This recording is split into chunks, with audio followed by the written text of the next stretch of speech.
So let's go back in time and take the audience back to Aaron Rodgers' childhood. What do people need to understand about Aaron and his upbringing and who he was back then to kind of better understand who he is today?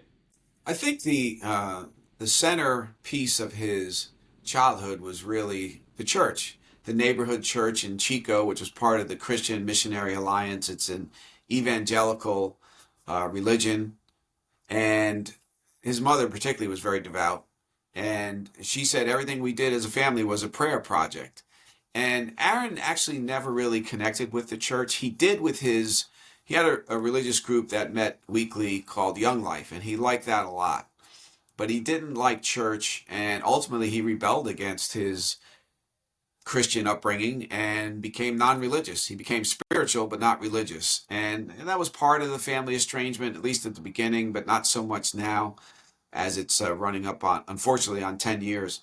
But it really was a happy childhood with his two brothers. They're playing sports all the time. Basically, their parents, particularly their mom, was taking them from one game to the next practice, to the next game, to the next practice. And his older brother, Luke, who was a big, strong, athletic kid, they had a lot of battles, just as you would expect an older brother and a younger brother. Then Jordan, the youngest, came along later. But it was a happy childhood. They didn't have much in the way of money. They had enough to get by, and they spent Aaron did part of his childhood in Oregon when his father went to complete his studies to be a chiropractor. And he was a great young baseball player and just overall athlete. But his dad thought he would be a Major League Baseball player when he grew up. And they moved back to Chico, California from Oregon just before Aaron went into high school. They allowed him to play football for the first time in eighth grade because of contact concerns and injury concerns. And yeah, he became a great high school football player. The problem was that Division One recruiters never went north of Sacramento, and Chico is north of Sacramento. So he was not seen. He was not recruited, and it really bothered him a lot. And here's a kid who was a great quarterback, and he had 1310 on his SATs, and he was forced to go to the local community college. And so you see the beginnings of that chip on his shoulder that grew into a boulder, basically. He was misevaluated and underevaluated every step of his football life. But the junior college experience was a very good one. It gave him a platform to showcase his skills and for Division One coaches to see him. And obviously, the coach at Cal, Jeff Tedford, saw him while looking at another player, tight end Garrett Cross, and he offered him a scholarship.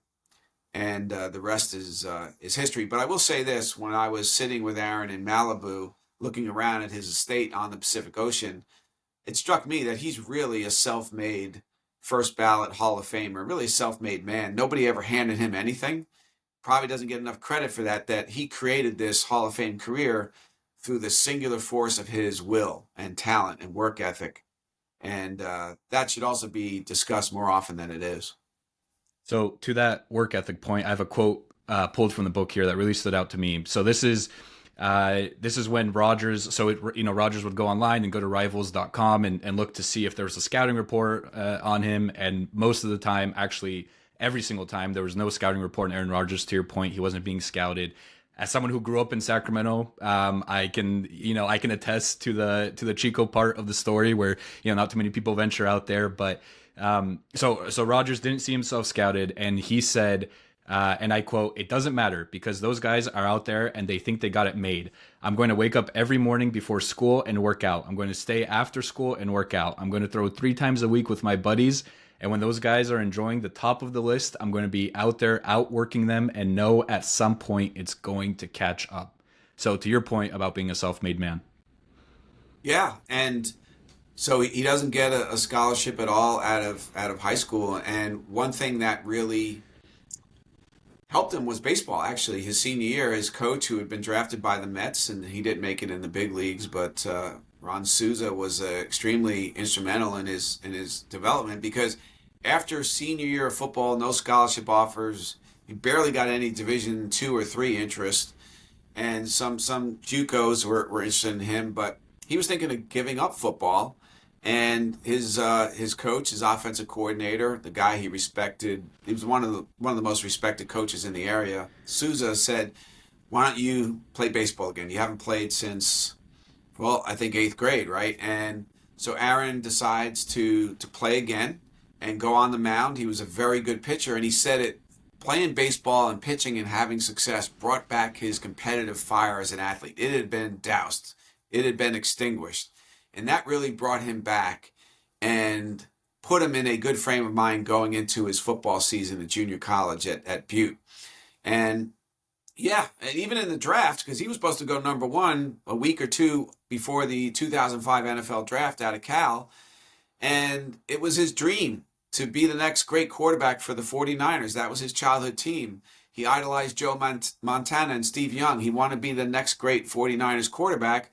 And of course, he plunges in the draft. He doesn't go number one. They decide to take Alex Smith, and he falls all the way to 24. And he becomes the first reality TV show, really, at the NFL draft. That was the first day that YouTube had a video uploaded to it, and it's kind of fitting. This was the first draft reality show for the NFL, the humiliation of Aaron Rodgers as he fell to 24 while the cameras captured his every frown and look of dismay and disgust even. So he got booed by Packers fans when they announced at the atrium in Lambeau Field that he was the pick at 24. Brett Favre was not exactly neighborly to him his first couple of years in the league, so he had to overcome a lot. He really did. And had absolutely nothing handed to him, and that should be certainly a part of his narrative for sure.